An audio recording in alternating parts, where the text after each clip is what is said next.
Greetings everyone, this is Ehav Ever from the Chronicles of Ehav Ever, and today's video is Torath Mosheh versus Reform Judaism.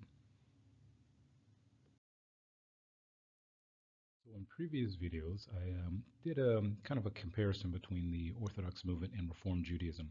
Now in this video, I'm going to be directly dealing with Torath Mosheh and the divide between it and Reform Judaism, going by Reform sources and then going by Torath Mosheh sources to see what the divide is exactly. Often when this topic comes up, I notice that it's almost taken to kind of be a situation where you may have two kids on a playground fighting over, how they're supposed to play, or that it's in, as some people try to say, the old idea of two Jews and three opinions. When in reality, it's way beyond that. And I think if people looked at this from a historical perspective, also going by the sources of both sides, you'd have a better understanding of exactly what the issues are and why, as is, the divide can't be bridged and shouldn't be bridged to a huge extent, especially not in the way that most people would think in a situation like this. So in order to prepare for this video, I did a little bit of research. I went to Quora, which is a website where you can go and ask questions to people and anyone can answer it. And I just did a couple of questions just to understand exactly what the reform movement's positions are. I mean, I know to some degree what they are, but I wanted to kind of hear it from their mouths themselves, or they're typing themselves. So if you look up these topics, these are some of the questions that I asked, just to kind of get an understanding of where they kind of stand on some very central issues, especially historically, to kind of get a better idea of how to approach this video. And this last one where it says, what are the cons of Reform Judaism? That's not a question I asked, that's what someone else asked. But one of the things I noticed is in every single one of these questions on these particular topics, the responses I got from people who were part of the Reform movement or formerly part of the Reform movement really, in some level, did make a lot of logical sense to me, especially when dealing with something historically. And also, kind of prove the point that I'm going to be getting at in this video about this divide and where it really comes from, and also why it can't be bridged the way that most people think it can be, and it shouldn't be bridged, especially when you deal with something of what the truth is in a matter and what historically did happen and didn't happen. So a few things that this video will address. The first thing is why why Reform Judaism doesn't make sense.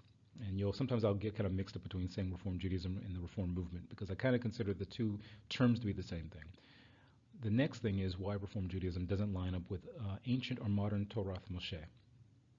The next thing is why Reform Judaism's leadership is not accepted by Torath Mosheh Jews or Orthodox Jews. And then lastly, by doing all of this, we'll understand why convergence performed through Reform Judaism or the Reform movement is considered invalid according to Torath Mosheh Jews and Orthodox Jews. Now, when addressing the real issues, this is what I consider to be the real issues. Normally, this is where I would post information on exactly what Torath Mosheh is. The reason being is because if we understand what Torath Mosheh is, we can understand why, I would say that the Reform Judaism, the Reform movement, is not Torath Mosheh, and they don't claim to be. And why it would be literally impossible for someone to try to claim Reform Judaism or the Reform movement to be Torath Mosheh. But in this case, I'll kind of let the sources for Torath Mosheh speak for themselves, and I'll let the sources for Reform Judaism speak for themselves. And at some point, I think the listener of this video, or the person viewing the video, will kind of see that you can't bridge this, in any way because of the fact of, when you get into historically what has been Torath Mosheh, or what you could even say what has historically been, Yahduth or Judaism historically, prior to about 200 years ago. And then if you take what happened with, how the Reform movement started and what it claims about itself right now, then you can kind of see that there's no way you can connect the two together in any way. So let's go and let's take a look at this and see. So this information here comes from the Reform Judaism website that was in the UK. I found this a number of years ago and I did an article about it. And the thing that's weird about it is that this particular information that was on this particular site doesn't exist there anymore. I don't know if it's a part of a restructuring, and I think it was, based upon just what we'll see later in the video. But essentially what this website claimed was the movement for Reform Judaism's definition of Torah. And this is me quoting from that site that used to be there. And it says, Reform Judaism holds the belief that the Torah is a human document created with divine inspiration. Further, it says, we do not believe that the Torah, the scroll, the 5 books of Moses, were literally dictated by God to Moses on Mount Sinai. that the Torah is inerrant, extra-historical, or other, or any other more sophisticated terms that are now used for the same belief. The Torah contains stories and other material that were first told and then written down by our ancestors. It is therefore their experience of God, and in that sense, Torah min hashamayim, Torah from heaven, but not something that simply materialized from another reality without any human involvement. So again, the purpose of me posting this is to have someone who's Reformed explain exactly what it is that they believe or don't believe. And I appreciate the fact that someone was willing to write this down, although I find it strange that it no longer exists on the same website. And now I couldn't even, when I looked recently, I couldn't even find this particular statement anywhere on the site, and that's the kind of weird thing, and we'll see why that kind of happens in Reform movement information. I wonder why it was important for me to even post that. And the reason is the following, is that the information that was from that site of the Reform movement, claiming that that's what the Reform movement believes in, that's what its ideals are based upon, this does not line up with ancient Jewish concepts, meaning that it's not something that you can find in any Torath Mosheh source, going back to ancient times all the way to modern times. So what do I mean by that? One good example is if you look in a book called the Kuzari, by Rabbi Yehuda Levi. And one of the things this book deals with, it deals with this kind of like a fictional incident of a king of Kuzari who is considering all the different beliefs after this dream that he has. And he asked like the philosophers of his kingdom to come in and talk to him, and they give him information. He doesn't really accept it, and then he goes to the Christians and the Muslims, and he doesn't accept what he hears from those two. And then the following happens. He says the following. So the story goes like this: Amar Kuzari, ani ro'eh shetzarich ani lish'ol leYehudim. מפני שהם שארץ בני ישראל, מפני שאני רואה שהם טענה כי יש לבורא לתורה בארץ. אחר כן קרא החכם מחכמי היהודים ושאל אותו על אמונתו.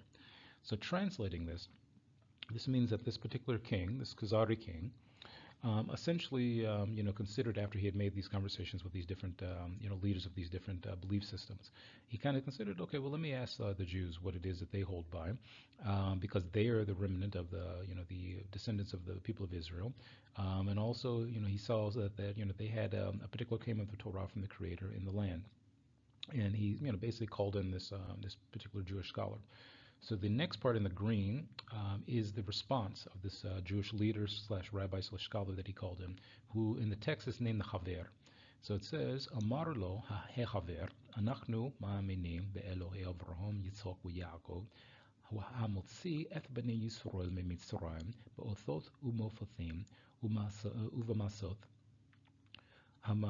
והמחלקלם במדבר והמניחים את ארץ כנען אחר אשר העבירם את הים והירדן במופתים גדולים ושלח משה בתורתו ואחר כך כמה אלפי נביאים אחריו מזהירים על תורתו ויעדין בהגמול טוב לשמורו ועונש קשה לממרה אותו ואנחנו מאמינים בכל מה שכתוב בתורה והדברים ארוכים.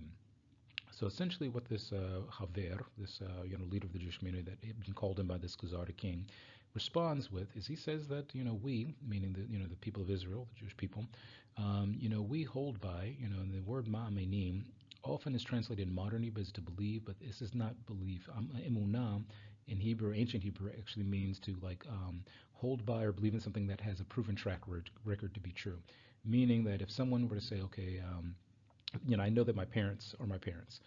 Why is that exactly? Because there's been a proven track record to prove that that's the case. So someone says, well, that's not your parents. They'd have to show a lot of proof of why that's not the case. But if it doesn't match up with the proven track record that I have, then I can just trust the fact that even though I don't remember being born, these are my parents because there's been enough proof behind that being the case.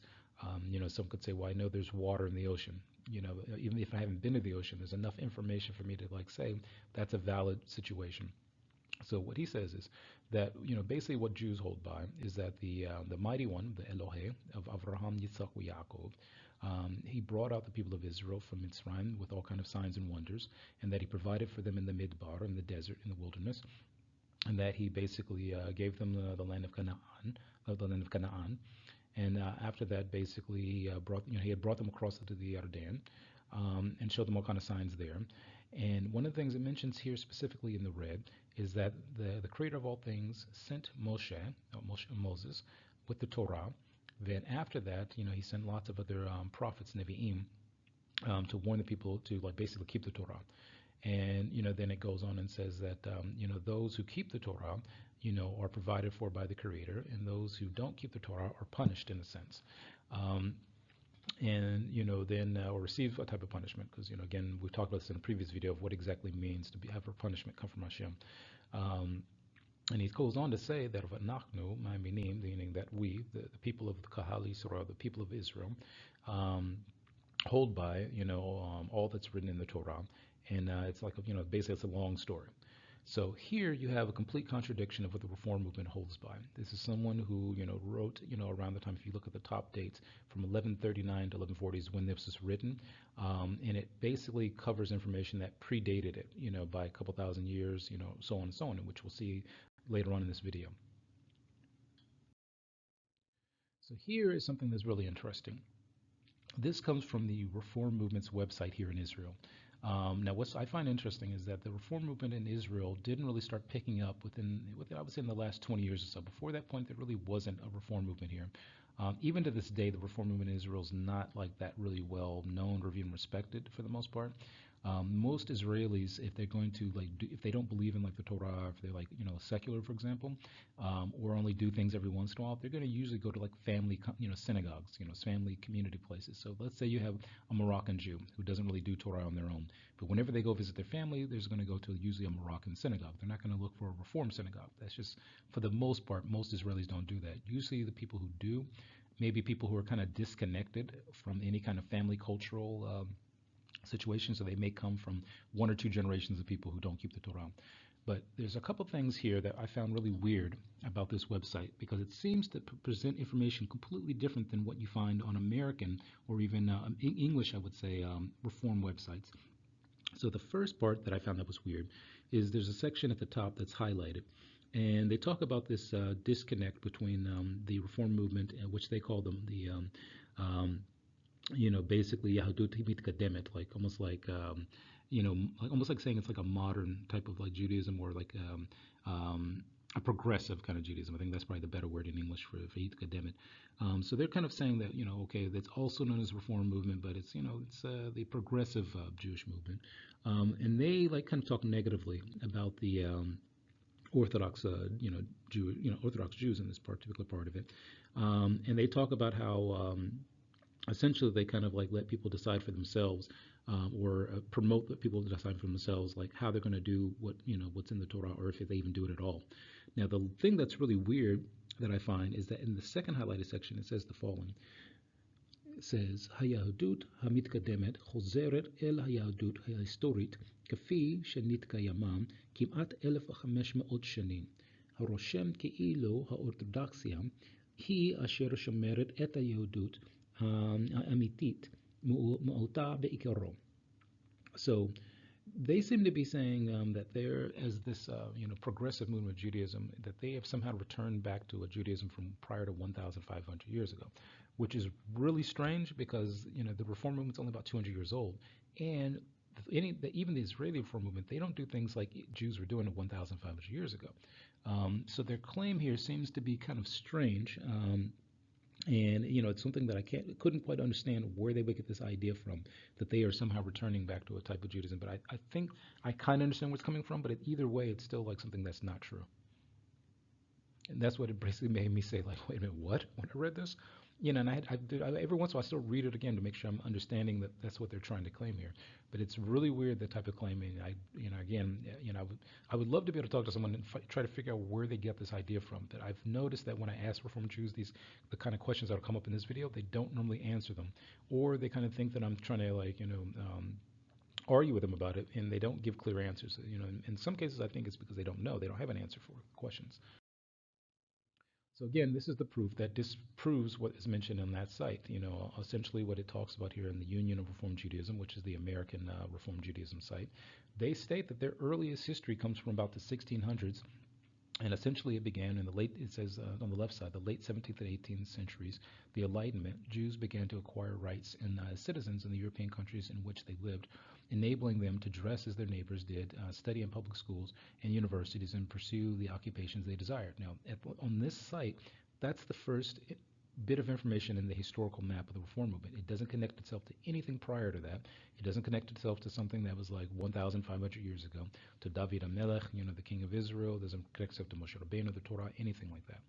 So the next part comes, is called Changes in Worship and Belief and Practice. And it says, under the leadership of Rabbi Avraham Geiger, a Jewish scholar and proponent of changes in practice that would make it easier for Jews to live Jewishly within modern society, congregations in several German cities instituted changes in worship, including the use of German instead of Hebrew for prayer, mixed gender seating, one-day observance of festivals, and participation of a cantor and choir. So again, you see here that there's nothing here that talks about being 1,500 years old, and the fact that they're trying to be more German in a sense, and that this movement does not have a source from any Middle Eastern or African or Asian Jewish community, is kind of telling. Now, the last thing on this particular site, which there's a number of things after this, but I just kind of pulled these 3 points out, is it mentions something about a treif banquet held. Now, treif basically means something that's not kosher. So it says here, following the first HUC ordination of 4 rabbinic students, a celebratory dinner was held in Cincinnati, attended by both Jews and non-Jews. The meal included clams, crabs, and frog's legs, as well as ice cream and cheese, which followed the meat entrees. Often dubbed the treif banquet, the event resulted in the departure of traditional congregations from the UAHC. So again, this is another proof that disproves this idea that somehow they've gone back to something from 1,500 years ago. The whole idea here was that they were going to specifically make a point of eating things that were not kosher to show that they had no connection back to the Torah in any way. And this is the history of the Reform movement. This is something that, I'm not making this up. This is something that they clearly state on their website and obviously are proud of it in some form or the other. As I've been told by some people, this is kind of like a turning point for this movement. And we'll kind of explain why I've kind of mentioned that this, doesn't make any sense at some point.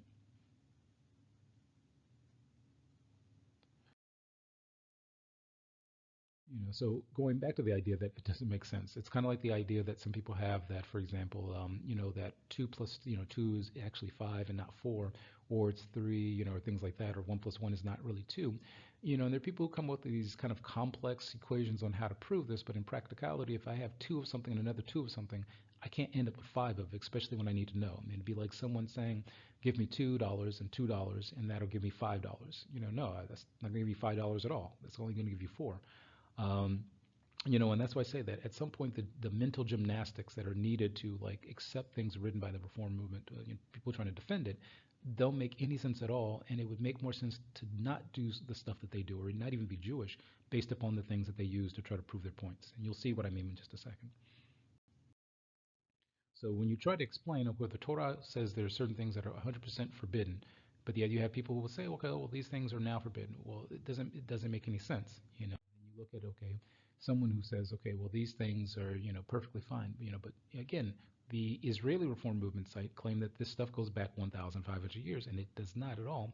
And the closest thing to something like this, for example, to the whole idea of a rabbi giving a blessing over food that's not kosher, goes back almost like to Christianity, because it's actually mentioned in the New Testament at one point that one of the the apostles, for example, goes out and starts like saying he had a dream where he was like told to eat all kind of stuff that was like not kosher, that was perfectly fine.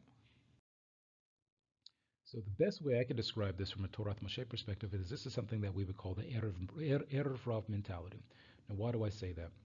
If you remember in the Torah, there's a situation where Moshe Rabbeinu, goes up to the mountain to talk to Hashem to get the Torah, and the people of Israel left in the hands of Hur and also Aaron, his brother. Now, one of the things that happens is that a group of people go to Aaron and tell him that that basically they want him to make them a golden calf or egel asahav, to basically lead them, and then basically what it says in this text, this is from the Torah, in the red bracketed area, it says, so it talks about the creation of this egel asahav. The next thing in the yellow is an interesting response. Now, the thing that has to be noted here is that often people who don't know Hebrew think that Aaron, the brother of Moses, all of a sudden announced that this is like your God. For example, in English, that brought you out of Egypt. And that's actually not what's being said here. In the Hebrew, it actually says, "V'yomaru ele Elohecha Yisrael asher ha'alucho be'eretz Yisrael." Now, in order for it to be Aaron saying it, the people would have to be saying something in the singular. But the verb used here is plural, meaning they said. So essentially what this means is, looking at it a bit deeper, essentially what is understood by this is that the Erev Rav, the mixed multitude, who had come out of Egypt, who were not Jewish, but who had attached themselves to the Jews who were leaving, to Israelis who were leaving, the leaders of that group, the Erev Rav, essentially were the advisors of Pharaoh, and essentially that his advisors, for example, like left with the people of Israel because they saw that the things that Moshe Rabbeinu was doing was greater than what they were doing, and they kind of said, well, his magic is stronger than ours, let's follow him. There's a whole story in the Midrashim about how Hashem didn't want them to go, but Moshe Rabbeinu kind of saw it as opportunity to maybe convert them to the Torah, and Hashem warned him not to take them, but gave him permission to allow them to come. And then that basically this paid off against the people of Israel when they decided, when Moshe Rabbeinu was late coming back, or in their mind late coming back, they went to Aaron and said, hey, make us this like golden zav. And the thing is that some people think that they were trying to replace this golden calf, replace Hashem with it, when in reality they were trying to use it to replace Moshe Rabbeinu. I'll say that again. The idea of the Erev Rav was that they were replacing Moshe Rabbeinu, because the reason is because if you remember in the Torah, it says that at one point Hashem told Moshe Rabbeinu that when you go to the Paro, that I will make you like an Elohim, and that the Aaron will be like your Navi. So essentially the word Elohim doesn't mean like God, like the way people think it does in English. What it means is basically power or strength, or the ability to do. So essentially when it says Yomeru, they said, Ele Elohecha Yisroel. Now here, this is where you know that it's basically not Aaron speaking, but it's the Erev Rav, the mixed multitude, because what they say is, here, people of Israel, this is your Elohecha, this is your Elohim. If it was like a we thing, meaning that this is someone who was Jewish saying this, they would say Eloheinu, meaning our Elohim, not like your Elohim. So essentially, this is the Erev Rav mentality, to replace Moshe Rabbeinu with something else that is Avodah Zarah, that is, against the Torah, and pretend as if it's somehow connected to Hashem. Because again, they don't say that this is Hashem doing this. They're basically saying, okay, well, this is the mighty one who brought you out of Israel. This is replacement of Moshe Rabbeinu. He's been gone too long. And then look, the next day, well, basically the offer was like, we have a chag to Hashem. So then this particular site really blew my mind when I saw it. And I think I'm going to have to do a separate video on this topic. Essentially, I found it on that same United Kingdom Reform Judaism site, and it's called Reform Judaism in 1,000 Words, dealing with intermarriage. And listen to the following. Content. The classical Torah text on intermarriage does not set the tone that we Reform Jews would want to set at the start of this discussion. So already this person is saying that the Torah is something I'm not going to be dealing with here. The Torah itself does not, match the tone that the Reform Jewish movement wants to set. Such couples and families receive a warm welcome across our movement. Nonetheless, it is a starting point for many of the challenges this issue has raised within Judaism throughout history. When the Eternal One, your God, brings you to the land and dislodges many nations before you, grant them no terms and give them no quarter. You should not intermarry with them. Do not give your daughters to their sons, or take their daughters for your sons, for they will turn your children away from me to worship other gods. Deuteronomy 7:1-4. Continuing from this Reform Judaism website, it was an issue that sprang forwards through with the emancipation of Jewry in the 1770s onwards. So this issue of emancipation is very important when dealing with Reform Jews, through which all the political and social acceptance that we now enjoy was attained, with all the new realities that brought. This included substantial social interaction with those of other faiths and none, a belief in romantic love rather than reliance on arranged union, and a diminishing of the importance of Jewish ethnicity and the concept of Jewish purity, and above all, a new legal reality in which civil marriage became an alternative to religious marriage, removing the power of rabbinic authority to prevent such unions from taking place. Now, remember what I said earlier about the Erev Rav. One of the first things that they were saying was like we need to, basically remove Moshe Rabbeinu from the picture. So by saying that, okay, this is the one who brought you out of Mitzrayim, this is the one who freed you people, this, golden calf we have, and not that the golden calf was a god, the way people use in English, but it's the power that brought you out. So here you have the same kind of claim that, the rabbis, we've taken their authority away, we've removed it, and essentially replaced it with something else.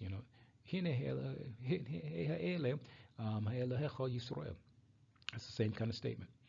Further going on, the first thing we have learned is that the prohibition doesn't work. So they're saying that the Torah prohibition doesn't work. And if you notice this, anyone who knows the Hebrew text and knows halakha knows that their reasoning behind why their claim doesn't work doesn't make sense. That's why I say I'll have to cover this in a different video. The divine command, you shall not intermarry with them, has little weight in our communities. Okay, so in their communities, it has no weight.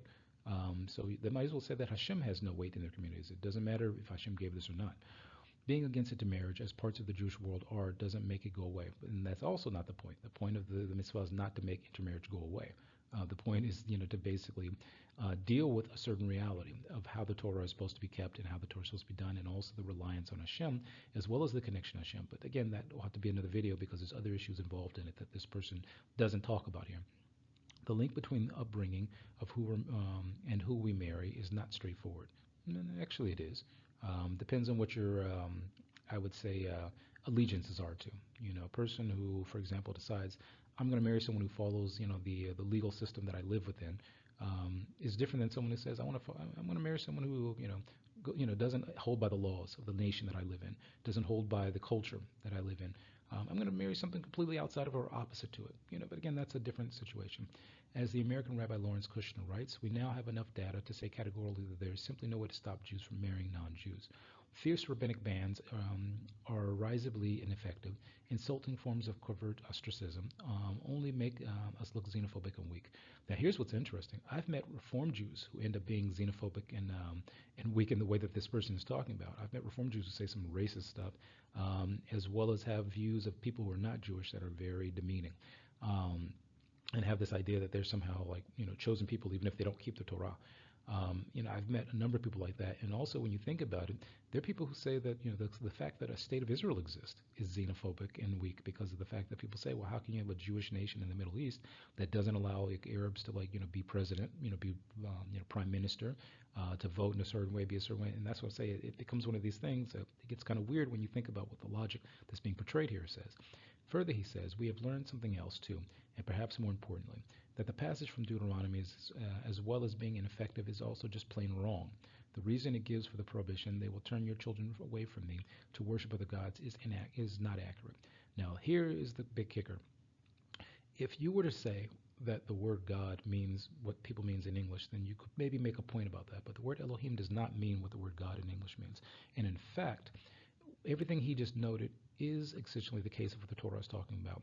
Because essentially when a person who is Jewish marries someone who is not converted to Judaism or is not born Jewish, one of the first things they run into is a number of mitzvot that deal with how marriage is supposed to be managed. As an example, and this again has to be covered in his own video, you have a situation where a Jewish man and a Jewish woman who are married together cannot have certain relationships until when the woman is in menstruation. It's called in Hebrew nidah.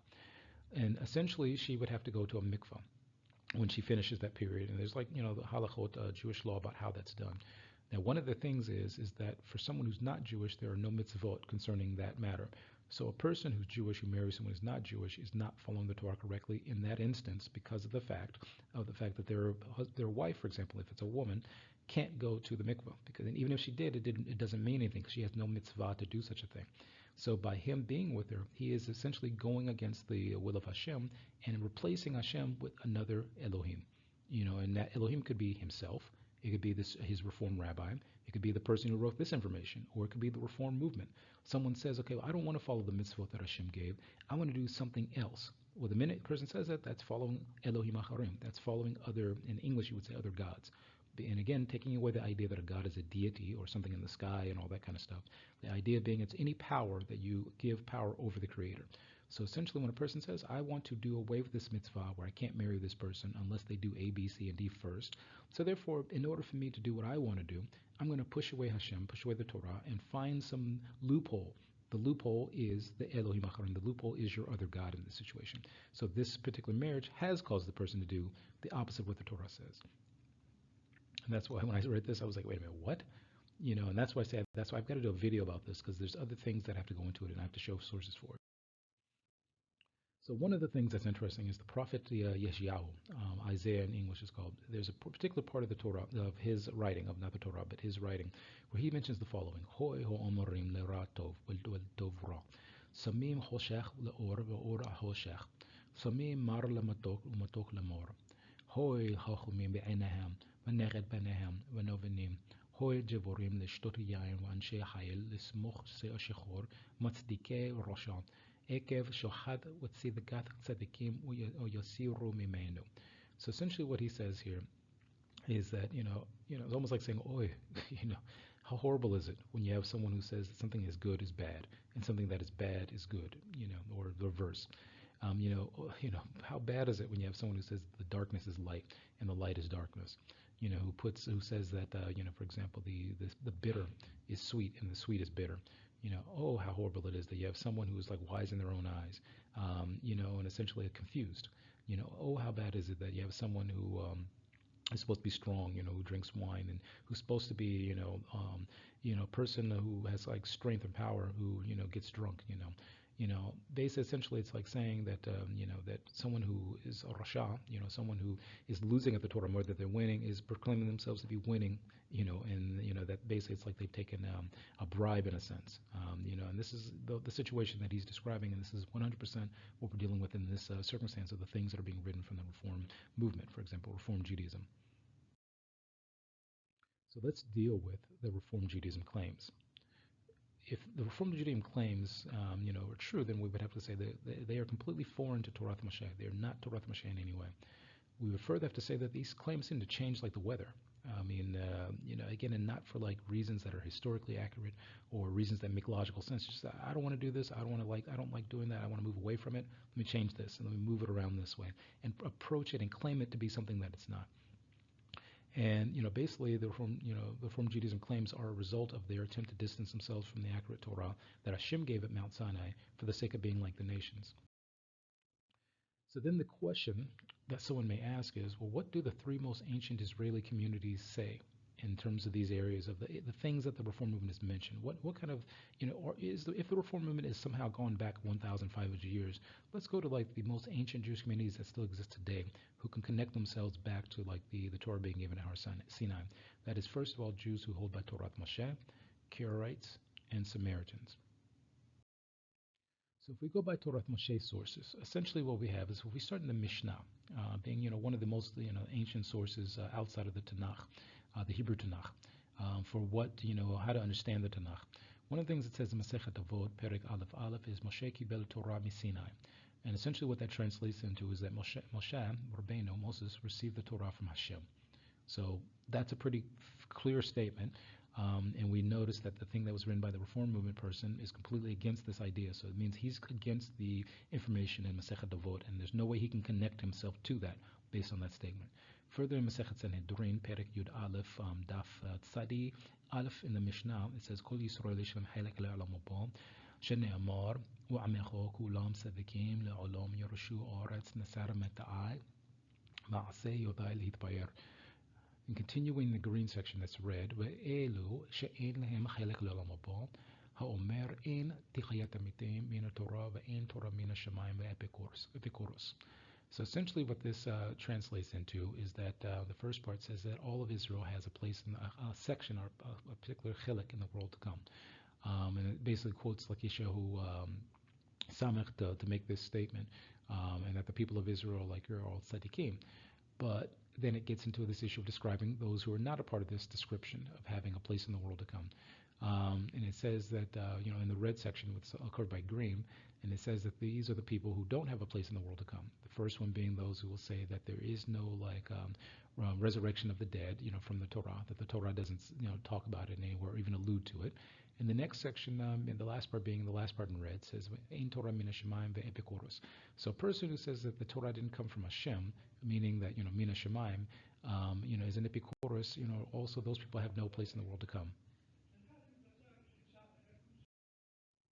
Moving on to Rav Saadia Gaon, in his book Emunot V'De'ot, Ma'amar Chamishi, he mentions several different types of Jews that exist, and he says that one of them is called a Bilti Shalem, and he mentions here in the green, Aval HaBilti Shalem hu hamazazel b'mitzvot v'hama'asiyot, v'hu she'omrim alav over al mitzvot aseh, v'hu kagon mi שמזלזל בציצית ותפילין ובסוכו ולולב ושופר וכל הדומה לכך והרי הוא בחטא בדרגה זו. So essentially he mentions that this person is called a Habilti Shalem, is someone who basically is against mitzvot, like the doing of mitzvot, specifically like ones that are supposed to be done, like a mitzvah aseh. And he says that these are people who may say, for example, do let's not do tzitzit, he won't do tefillin, he won't do sukkah, lulav, or any one of these mitzvot that are required to be done. This person goes against them and won't do them, or maybe do one of them or do a few of them. But it's someone who will do the opposite of what the mitzvah say is. Then he mentions in the yellow below, kofer, aval kofer, hu ha'azov et yesod kolomar ha'achad hakolel hakol yitborach v'yitaleh. So the kofer is someone who goes against like one of the foundations of the Torah. And essentially the difference would be here is that the person in the first situation, the Bilti Shalem, may be someone who holds by the Torah, that it came from Hashem, says, for example, that it was given in Mount Sinai, believes in Nevuah, believes in Moshe Rabbeinu, received it from Hashem. But this person may decide, okay, I'm not going to do B'tzitzit. I'm just not going to do it. I'm not going to do Tefillin, or any one of these things. I'm not going to do it even though I know that this is the case. And again, depending on like where this person is, there's a different reasons why they may decide to do that. But the kofer is different. The kofer goes against like one of the foundations of the Torah, and from there that makes this person in a different situation. Now going to the Rambam is when people know that there's things that he wrote in his commentary of the Mishnah called the Shalosh Yesodei Ikarim in Hebrew, and essentially it's known as the 13 Principles of Faith in English, but it's not Principles of Faith. It's more like the translation would be better as 13 Foundations of the Torah. So he says, in concerning the eighth one of these foundations, he says the following. Torah min ha-shamayim, v'hu shene'amar shekol ha-Torah hazo ha-nimset b'yadeinu hayom hazeh hi ha-Torah shenitna le-Moshe.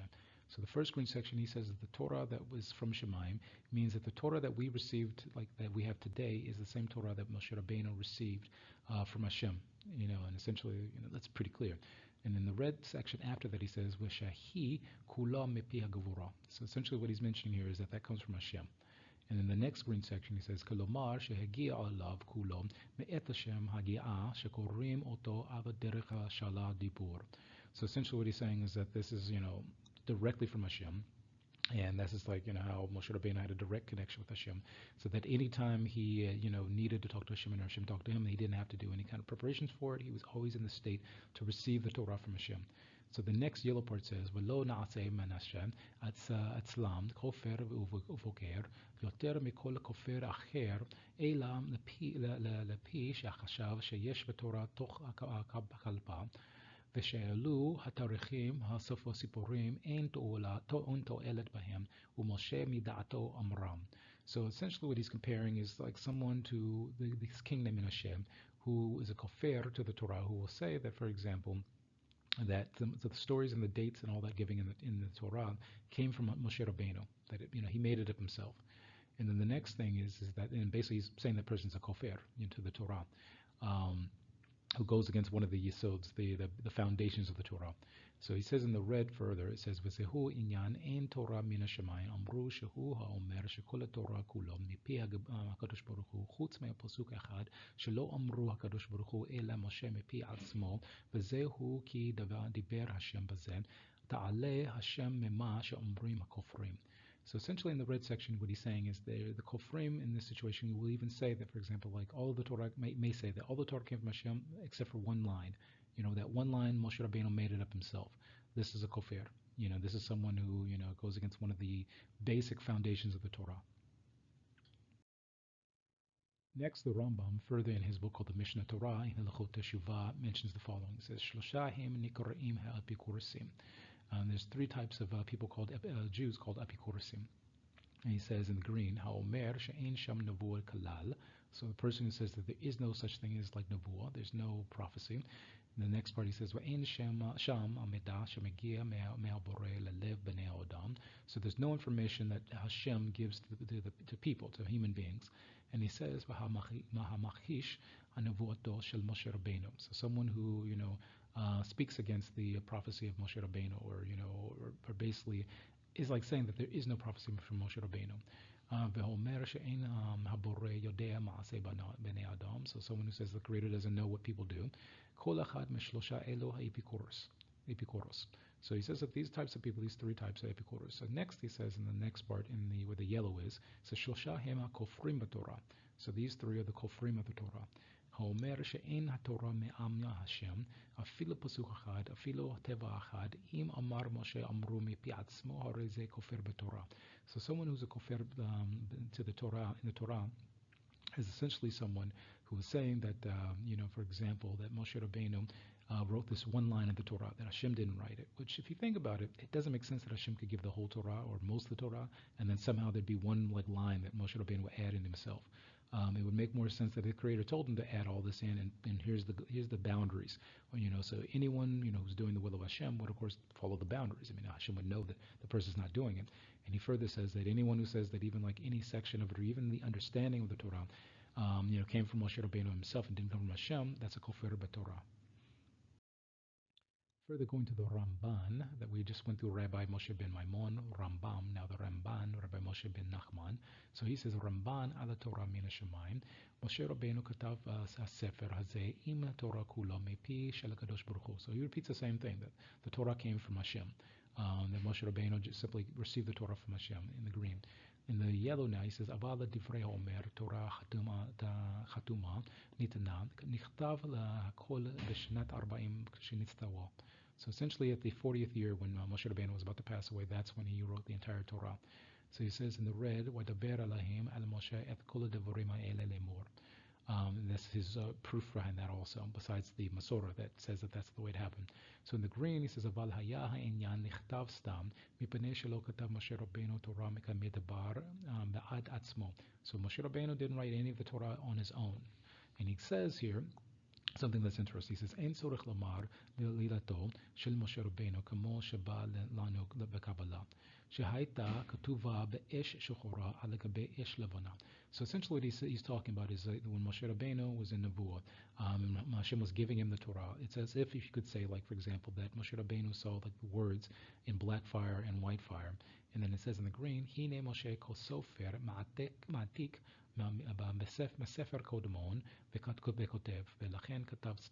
So essentially what he's saying here is that it's as if not as if, but basically Moshe Rabbeinu is like a scribe who's copying something that he saw from a previous source, from a previous text, and that text, if you will, being in Nevuah with Hashem, and then he just simply wrote what Hashem had there. So it's like Hashem presents him with something, and he writes exactly what Hashem presents to him in whatever way that this happened, in the state of Nevuah.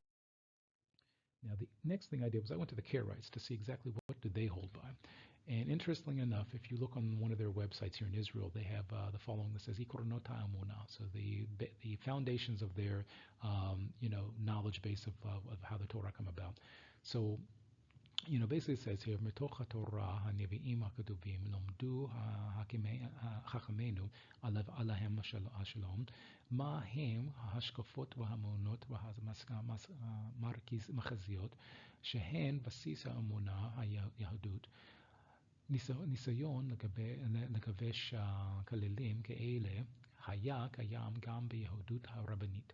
So they mention here that essentially that their leaders passed on the basic foundations of the Torah, and that there's elements of it that they're the same as like what the rabbis go by, because of course the Karaites don't accept what comes from the rabbis. They have their own particular path, but that's something for a different video. But they agree with the rabbis on some of the basic foundations. And it says asher ba rabbanim shonim me'amanu mispar shoneh shel ha'ikurim. So they admit that there were rabbis who came with different formulations of the number of the basic foundations of the Torah. So it says here, "Ha'ikurim hamekubalim kayom v'mebasasim al ha'chiburo shel ha'chacham Eliyahu B'shitzi, alav shalom, Edoret Eliyahu Henom. So they're saying that one of their leaders, known as Eliyahu B'shitzi, essentially came up with this formulation. And I'm only going to cover two of his formulation. I think he had 10 altogether. But essentially what it says is number 4 is Nevuah Moshe, Nevuat Moshe, the prophecy of Moshe. So it says Elohim shalach et Moshe hanavi alav shalom vehu av rosh hanevim. So their thing here in the green, the number 4 says that Hashem sent Moshe Rabbeinu as the Navi, who's like the head of all Naviim, or the father of all Naviim. And number 5 is the Torah. It says here, in the last part, Elohim shalach im Moshe hanavi alav shalom Torah achat tamima hi haTorah shabichtav hanimset b'yedenu ad hayom. So they say the same thing that Torath Mosheh Jews say, that the Torah of today is the same Torah that was given to Moshe Rabbeinu. And of course, this completely goes against what was, the Reform movement person wrote earlier. So the last group we want to go to is the Samaritans, the Shomronim. So on one of their sites it says the following: Shomronim amanim b'chameshet ikarei ha'amuna aba'im. And I'm only going to, this says that they hold by the 5 foundations that are following, but I'm only going to cover part of one and then part of the next one. So it says Kayum Elachad Elohei Yisrael. So there's only one source of creation, and that's Hashem, the Elohei of Yisrael. So then they mention next, and you see this in the green, HaSefer HaKadosh HaYachid Lefi Dat HaEda Hu Torah Moshe Shehuchtava LeMoshe ben Amram. So essentially what they're saying here is that Moshe Rabbeinu received, from the creator of all things, the Torah, that he didn't create it on his own. And they later explained that in their idea, similar to some of the Midrashim, that Moshe Rabbeinu was not some regular person, that he was the closest thing between, if you will, a malach and human being, meaning that he was human 100%, but his level of dedication to the Creator was on the level of something that naturally does the will of the Creator without any kind of choice or free will involved. And that Moshe Rabbeinu had free will, but he was on a different level than regular people, and that's why he was considered the father of all Nevi'im. So what this basically means is that, similar to what's written in the Torah, the 3 oldest groups of people who descend from Am Yisrael who were at Mount Sinai say the same thing, that at a certain point the Creator of all things appeared to the people of Israel, not in a physical form or anything like that, but gave the Torah in a way where people heard the words of the Torah and saw the words of the Torah. And that essentially, this was the starting point of the founding of the Israeli nation, and that everybody came away with the same experience about exactly what happened, and nobody came out saying, something like, okay, well, Hashem didn't speak to Moshe Rabbeinu, which actually has an interesting element to the claim that the Reform movement makes on this point. So going back to what the Torah says, it says, "V'kol ha'am ro'im et hakalot ve'et halabadim ve'et kol hashofar ve'et hahar hashon." So this basically states that the entire people saw the whole thing and saw everything that was being presented. Now what's interesting is later on in the red, Moshe Rabbeinu is telling the people, when people kind of back away, that they should come forward, that Hashem presented the Torah in this way so that they would know and that they would not fall victim to making the claims basically that the Reform movement claims, that by presenting a national revelation, it takes away the question of someone saying, okay, well, I don't really believe that this happened. Well, if you were there, you would know. Now, if the majority of ancient Jews all the way to modern Jews, hold that this, thing happened, and someone comes along all of a sudden and says, nah, I don't really want to believe it happened, they would have to prove, okay, well, what did happen instead of this? If this part here is not true, what did happen? It says here that people saw the words of the Creator, and that they heard the things on the mountain, and they saw that the mountain was on fire, and all of these things came together as one singularity, as one event that happened that created the Jewish nation. So if someone says, well, I don't want to believe in that, well, what happened instead then? That should be pretty easy to answer if this didn't happen.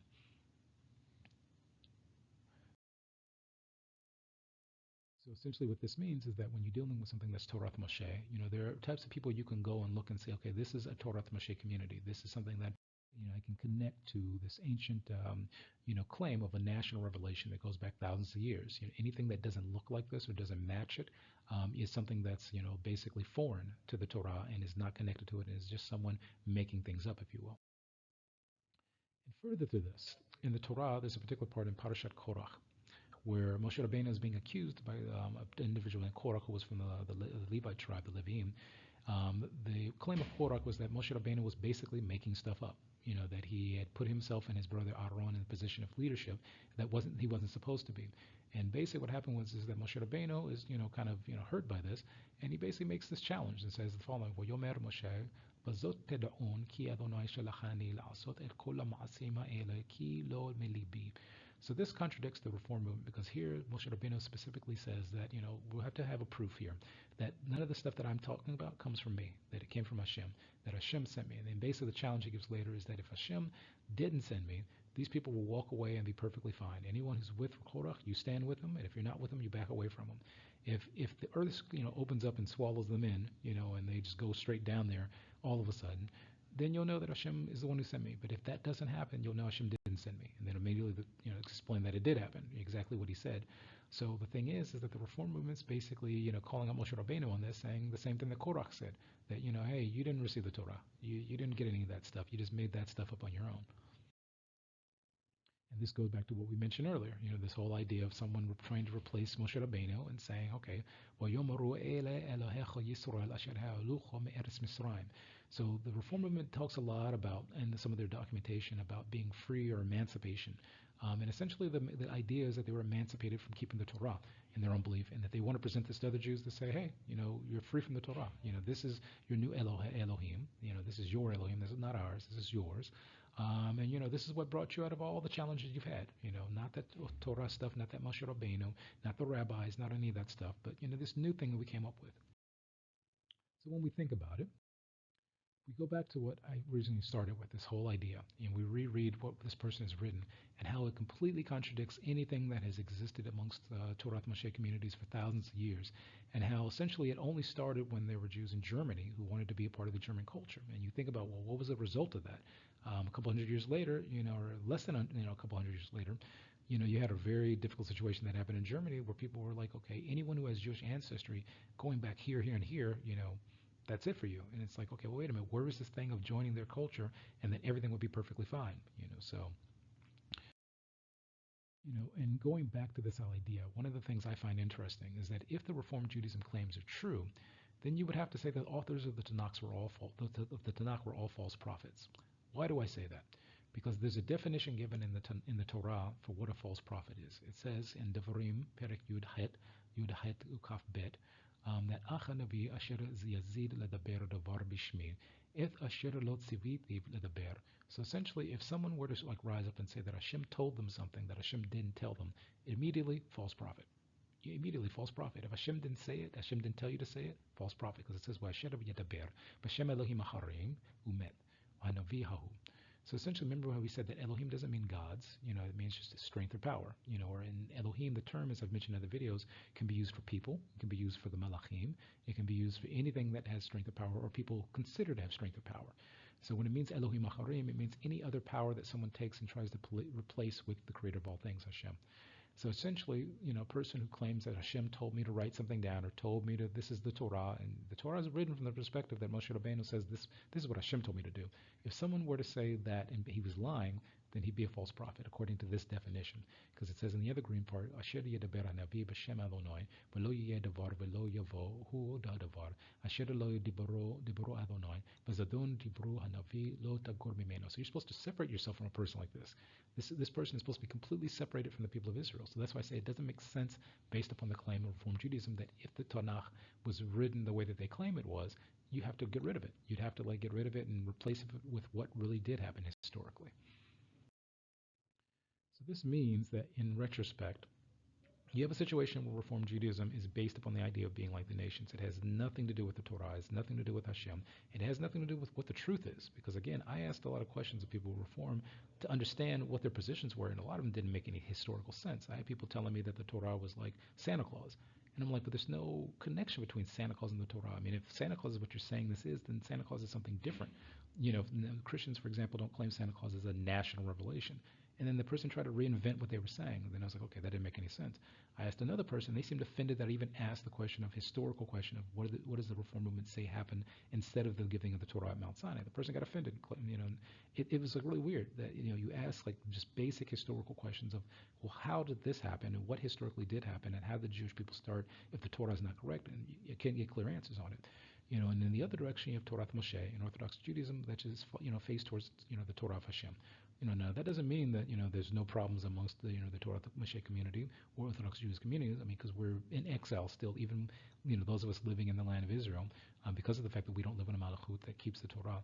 But at the same time, the Torah is in the place that it's always been amongst those who were striving to keep it the way that Hashem gave it, not the way that they want to make themselves do it, and not for people who want to replace Hashem with something else, or replace Moshe Rabbeinu with something else, or replace the Torah with something else.